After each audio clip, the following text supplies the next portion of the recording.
ভেবেছিলাম আজকে ছাদে গিয়ে শুধু ফুল নিয়ে চলে আসবো, কারণ ঘরে না অনেক কাজ পড়ে আছে। কিন্তু ছাদে গিয়ে দেখলাম একটা পাকা পেয়ারা নেট করাই ছিল, কিন্তু একটু একটু পেকে গেছিলো। সেইটা না পুরো নেটটা শুদ্ধই ভ্যানিশ হয়ে গেছে, কিছুতেই আমি খুঁজে পেলাম না। কত এদিক ওদিক দেখলাম, জানি না কোথায় গেছে।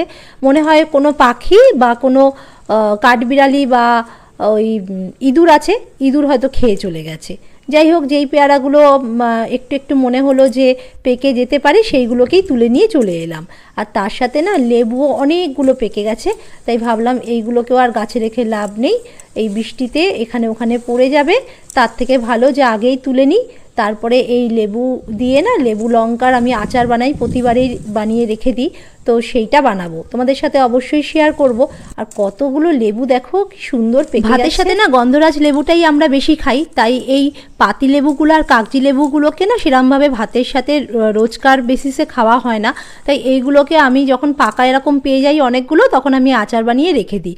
আবার মাঝে মাঝে না লেবু জল বাচ্চাদেরকে বানিয়ে দিই, ওরা ভীষণ ভালোবাসে খেতে, আর একদম ফ্রেশ গাছের, বলো এর থেকে আর ভালো কি হয়। যাই হোক, তোমরা কিন্তু তাড়াতাড়ি করে কাউন্ট করে বলো যে আজকে আমি কতগুলো লেবু টোটাল হারভেস্ট করেছি।